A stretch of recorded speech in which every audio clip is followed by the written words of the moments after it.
Model railroading traces its roots back to the toy trains of the 19th century. It's actually a floor toy, or a floor train. And it's cast iron, it's an Ives, made in about 1880. It introduced children to trains, and the fact that when they see a real train, they had their own miniature at home. Toy trains became electrified in the early 1900s. Companies like Lionel, Ives, and American Flyer helped popularize them by copying real-life railroads. By the 1930s, modelers were making toy trains look more like the real thing. These were called scale models, since they attempted to precisely replicate real trains in a smaller scale. Well, I think the grown-ups got to looking in the mid-30s at these toy trains and became intrigued with it and said, oh, we could do a little bit more improvement on this and have actually a scale model of a train. Minton Cronkite, a pioneer model railroader from Connecticut, developed a business making scale model locomotives and cars. He showed off his skill in an exhibition of scale model trains at the 1935 California Pacific International Exposition in San Diego's Balboa Park. Minton hand-built the giant 40 by 70-foot diorama and the Santa Fe engine that ran on it. Milton Cronkite was really considered one of the pioneers in model railroading. He built all this equipment by hand and probably surprised a lot of us that, you know, the equipment even still runs today. His streamlined Santa Fe Super Chief, donated to the museum by Minton's grandson, is fully restored and is on display at the San Diego Model Railroad Club's Cabrillo Yard.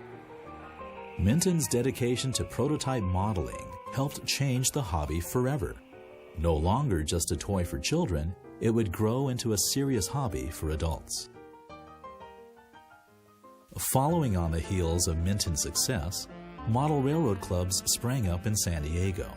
In 1939, the Balboa Model Railroad Club was established, modeling O-scale trains at various locations around the city. In the same year, the San Diego Model Railroad Club was established for a new, smaller scale of trains, HO. Setting up shop in a walk-in chicken coop in East El Cajon, the layout featured excellent modeling and realistic scenery. In 1949, the two groups joined forces, sharing space in Balboa Park's House of Charm under the banner of the San Diego Model Railroad Association. For 30 years, they exhibited for the enjoyment of the community on Sunday afternoons. Mainly the members in the club and everything at that time were just self-indulging, but the benefits were enormous because the public was getting exposed to it whether they wanted to or not. The emphasis was put into modeling trains, and so everybody was trying to get them as accurate as they can in a scale. By the 1950s, HO scale began to surpass O scale in popularity.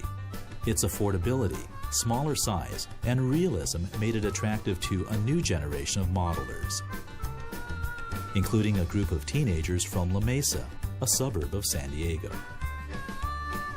We were trying to create a model railroad that was bigger than anything any of us could do by ourselves in the space we had available. With support from parents and the city of La Mesa, they incorporated into a club in 1962 and built an HO scale layout in an old firehouse called Nebo Hall. One of the things that characterized the guys that were in the first part of the club was that there were a lot of us who were actually rail fans as well as modelers. Going back to the beginning, it was all fun and games until college age or high school graduation. We had lots of jobs on the railroad, and our attitude changed from having fun only to be a more prototypical operation. We weren't just run down to the hobby shop and build it guys. We were go out and watch the railroad run, learn how it runs, look at the details on all the equipment and try to model that. The La Mesa Model Railroad Club gained a national reputation for its strong fidelity to the prototype, with highly realistic backdrops, miniature buildings, and features of Southern California railroads. Another San Diego modeling group made its debut, the San Diego Society of N-Scale. At about half the size of HO, N-Scale offered maximum action in even less space. Model railroading was growing and changing, and soon San Diego's model railroad clubs would be too, as destiny united them in an unexpected way. By the 1970s, beautiful Balboa Park, one of San Diego's crown jewels, was beginning to show its age. Plans were underway to revitalize the area when arson fires destroyed two of the park's great old wooden buildings. The three-alarm fire in Balboa Park last night destroyed the electrical building. The first alarm went out at 8:14 last night. The fire marshal's response was quick. Old wood buildings, like the House of Charm, were condemned. The San Diego Club suddenly found itself without a home.